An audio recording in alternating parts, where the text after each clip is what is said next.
আজকে রেফারি নাই এ কথাটা ঠিক না।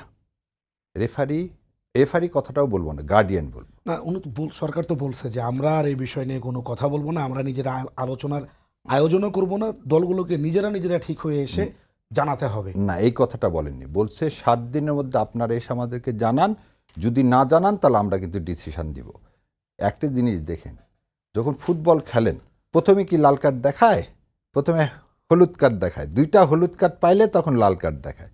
So this 7 days two remind সমস্ত রাজনৈতিক দলকে, দেখেন অতীত কি হয়েছে আপনাদের। জামায়াতের তো আবার নভেম্বরের মধ্যে গণভোটের দাবিও আছে। বলতেছি আপনাকে, তাহলে আপনাকে সনদ কেন করতে হবে? প্রথম কথা হচ্ছে সনদ কেন করতে হবে, তার আগে বলতে হবে সনদ কি। সনদ হচ্ছে একটা চুক্তি রাষ্ট্রের সাথে জনগণ। আপনি ইলেকশনটা যে করতে চাচ্ছেন, ইলেকশনটা কিসের উপর ভিত্তি করে করবেন? এই কনস্টিটিউশনের মধ্যে কোন আর্টিকেল আছে?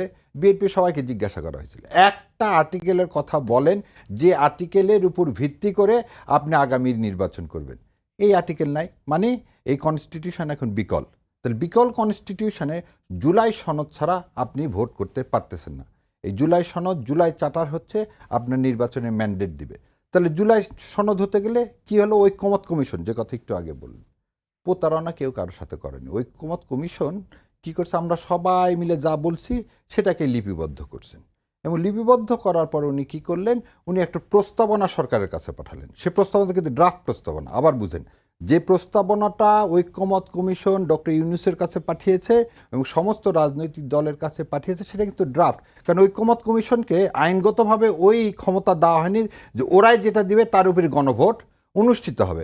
তাহলে কিন্তু এই মানে ডক্টর ইউনূস সাহেব আর সবাইকে ডাকতেন না, আজকে 7 দিন সময় দেওয়ার কথাটাও আসতো না। যেমন একটা কথা বলা হচ্ছে যে ঐক্যমত কমিশনে যে সমস্ত দলই কি দিয়েছিল, নোট অফ ডিসেন্ট দিয়েছিল। ঐক্যমত কমিশন কি কোনো একটা দলের রাখছে? কারোটাই তো রাখেনি। না রেখে কি করা হয়েছে?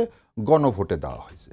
গণভোটে দেওয়া হয়েছে, জনগণ যদি গণভোটকে রায় দেয় তাহলে সেই গণভোটের রায়ের উপর ভিত্তি করে দেখে।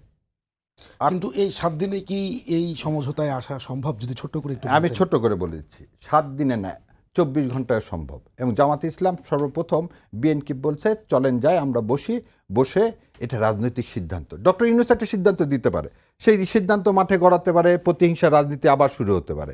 কিন্তু আমাদের স্পিরিটটা কি? 36শে জুলাইয়ের স্পিরিটটা কি? আমরা সব কিছুর আগে দেশ। তারেক জিয়াও উনিও বলেছেন কি, সব কিছুর আগে দেশ, সবার আগে বাংলাদেশ, সবার আগে আমার বাংলাদেশ। এবং ভারতীয় আধিপত্যবাদ রক্ষা করতে গেলে আমাকে একটা ইলেকশন করতে হবে, এবং ইলেকশনের সাথে সাথে আমাকে সংস্কার এবং বিচার করতে হবে। এই 3টা জিনিস যদি করতে হয়, জুলাই সনদ ছাড়া আপনার আর কোনো উপায় নাই।